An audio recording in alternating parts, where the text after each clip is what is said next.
Great. Hi, everyone. Thank you so much for joining us for this evening's post-match press conference featuring Proteas white ball head coach Rob Walter. We will take one question at a time this evening. Who would like to start us off? Tienes? Rob, I think those last 10 overs of the first innings probably, would you agree that that was a game changer? And what do you think happened there? Did you think the guys looked a bit lackluster maybe, and also all the extras you guys conceded? Yeah, you're probably right on all counts except the lackluster part. I think strategically we might have just got a few things wrong. Maybe I got our ratios a little bit wrong in terms of the slow balls versus hard length and on-pace deliveries. I mean, it's obviously a lot easier in hindsight to say that. From an extras point of view, there's definitely more extras than we would want to bowl. And at 140 for 7, you're in control of the game really. So to not be able to close it out at the death is disappointing, of course. And certainly the momentum shifted in the game then. So, but at the end of the day, we back ourselves still to be able to chase 240. But then we probably, we got off to a very poor start, and that put us on the back foot. Telford? Rob, how does a team who played so well in their first two games, play like this against a team they really should beat? It's a hell of a good question. I guess that's why we love sport, eh? 4 days ago we played outstandingly well, and then today not well. So yeah, there's you can pick apart results like that. Just ultimately we weren't good enough, specifically at the back end of the innings, and then at the start with the bat, and it put us on the back foot. As I said before the World Cup started, I don't think there's any weak teams in this tournament, and if you're not switched on and you don't win the key moments in the game, you find yourself on the wrong side of the result. We learned that today. Heinz?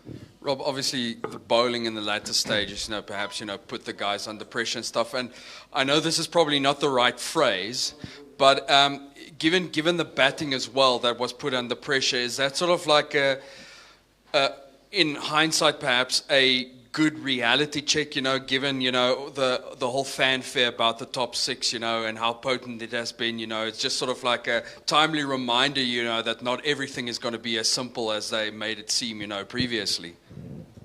Yeah, I mean, it takes everyone to win the game and to win a competition, so you can't rely on any one suite of your makeup, you got to do it all, and you got to do it consistently well. So we were inconsistent from last game to this game, and we got a couple of things wrong that we normally would get right. So you got to keep your consistency up. As I said, we can't put our eggs in one basket. It takes our batting, bowling, and fielding to win games, not just one part. We'll take one back and then Tienes.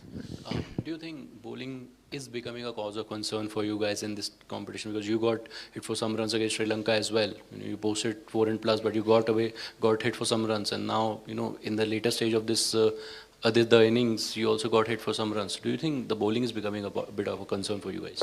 No, I mean, essentially, I think our bowling won us the game against Australia. The guys were excellent. So I won't look too deeply into it and start saying there's any concern in one area.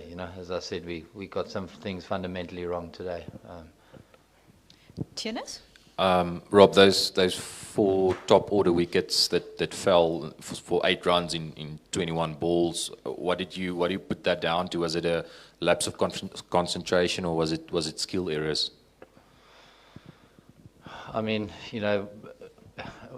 getting out in batting comes down to either a mental error, a technical error, or the bowler's skill. So you'll always be placing it in one of those.